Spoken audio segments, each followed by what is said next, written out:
Tonight on KGW News, people paid hundreds to watch a live autopsy done inside a Portland hotel.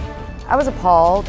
The medical examiner tried to stop it, but the company behind it says it's all legal. This is an educational event. This is not a sideshow. Plus, COVID hospitalizations have dropped dramatically. So why is a Portland hospital running out of beds? And later, the world is different for this 6-year-old. My bones grow slower. But a lunch worker at his school is making sure he doesn't get left out. We were just blown away. It was so cool. Your news starts now. We start tonight with a mysterious outbreak in Beaverton. Thank you for joining us. I'm Laurel Porter. Several cases of Legionnaire's disease have popped up, and so far, health officials are stumped on a source. Alma McCarty joins us with how leaders are addressing the problem. Alma? Well, 6 cases of Legionnaire's disease, and out of those, 4 hospitalizations. On the surface, that might not seem like that many cases, but for a rare disease, this cluster is alarming to health leaders. Under investigation in Washington County, a Legionnaire's disease outbreak with no known source. It's just another thing, and it's really close. Health leaders narrowed it down slightly. Dr. Christina Baumann, health officer for the county, says the 6 total cases were reported within the last week in people living within 2 miles of Murray Boulevard and Shoals Ferry. Ages range from people in their late 40s to early 80s. It would be a lot easier to pinpoint a source, say if everybody lived within the same building or had some sort of shared exposure that came to light early. Right now, the current pattern of cases doesn't suggest that there is, for instance, a common cooling system or that the drinking water is contaminated. John Kawaguchi is part of the environmental team investigating the outbreak's origin. We look for commonality when we're interviewing cases or those that are ill. And so we're just gathering all that information right now. It's a complex process, but once they find the source, teams can flush out the system to mitigate the issue. But for now, the unknowns are unsettling for neighbors like Sarah Duffel. She immediately alerted her parents, who also live in the Murray Hill area of Beaverton. They're both in their 60s, so it's very scary to know that that's around where they are at, and that they are more susceptible to those things. It scares me very much. Legionnaire's disease is a severe type of pneumonia caused by naturally occurring bacteria that thrives in warm, stagnant water. It can be plumbing within a building. It can be a large cooling system. Other implicated sources can be hot tubs, spas, water features, fountains. For now, county officials want to get the word out. If you have flu-like symptoms and you've been to or live in this location, seek medical help early. The disease can be treated with antibiotics. It's important to note you can't get Legionnaire's disease from contact with an infected person, nor can you get it from drinking the water. It spreads through water vapor or mist. We'll keep you updated on any developments. We look forward to hearing more on that and the source. Thank you, Alma. Now let's get you caught up on tonight's other headlines. A major milestone for the state of Oregon tonight. 80% of residents 18 or older have now had at least 1 dose of the COVID vaccine. According to the Oregon Health Authority, that's more than 2.6 million Oregonians. Oregon has fully vaccinated 63% of all residents, ranking the state 12th in the nation for the percentage of residents who are fully protected. Portland police have identified the 2 people who were killed in a shooting in Old Town. They are 37-year-old Ashley Walker and 47-year-old Daniel Davis. There is no photo of Davis available at this time. Court documents show the alleged shooter, 45-year-old Michael Van Dommelen, told police voices in his head told him to shoot the victims.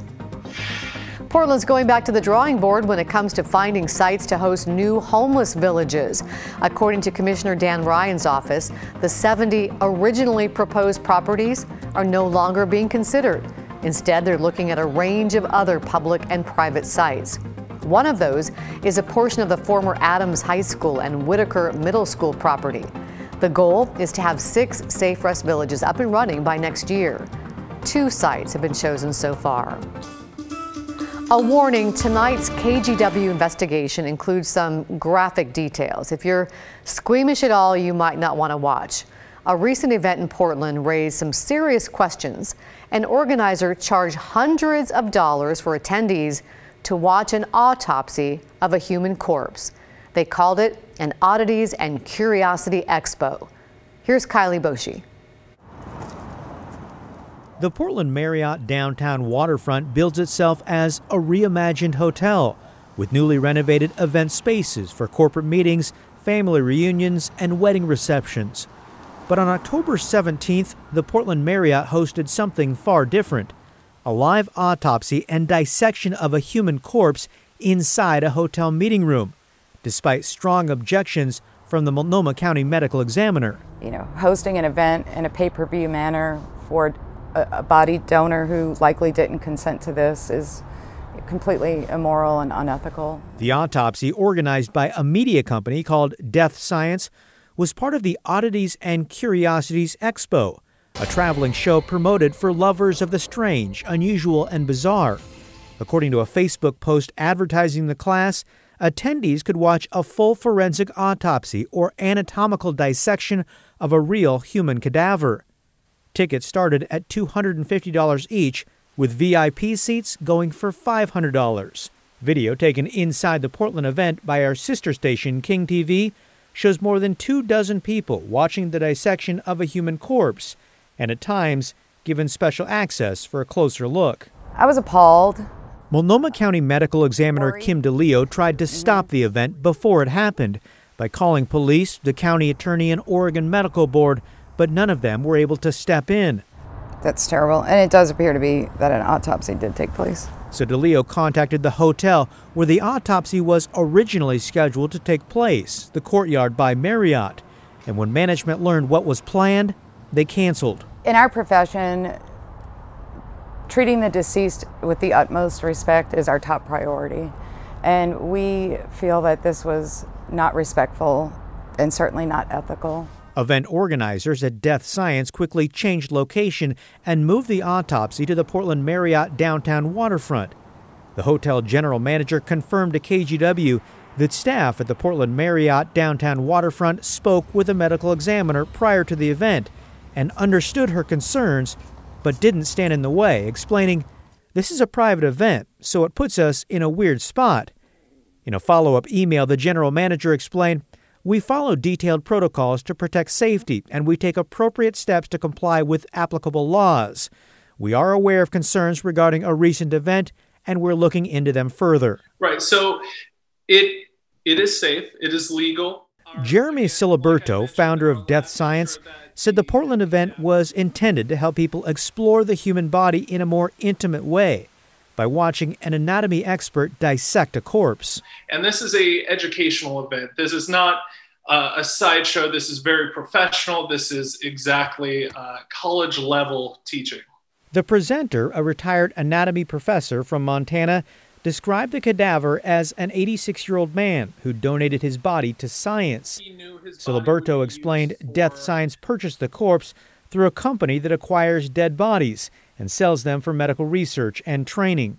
I can guarantee that he knew his body would be used for medical education. And that is what concerns the medical examiner, who questions how a body donated for research or education ends up in a hotel, surrounded by ticket holders who paid hundreds of dollars to watch. I think what this does is makes families a little more hesitant to donate their bodies to science, because there will be a fear of can they be trusted to respect my loved one's remains, or will they end up being autopsied in a hotel conference room? We don't know much about this man who donated his corpse to science, except he appeared to have a pacemaker, at some point in life had his gallbladder removed, and there was a tattoo on his arm. No name was ever given, making it difficult for us to find his family and ask if they were told about the Oddities and Curiosities Expo or the autopsy held in a hotel meeting room. We've heard mixed opinions from those in attendance. 3 people said they thought the event was informative and done respectfully, but one person I spoke with by phone, a criminal justice student, said she regrets attending. She told me a few people in the audience were making jokes and it wasn't the educational experience or setting she'd expected. Kyle Aboshi, KGW News. And Kyle is always looking for more stories to investigate. If you have an idea for him, call this number 503-226-5041. You can also email callkyle@kgw.com. OHSU is now facing an unprecedented capacity crunch. It's having to divert patients to other hospitals. In a letter to staff today, the hospital said it's seeing more patients than ever before in its emergency department, and there's a critical lack of ICU beds.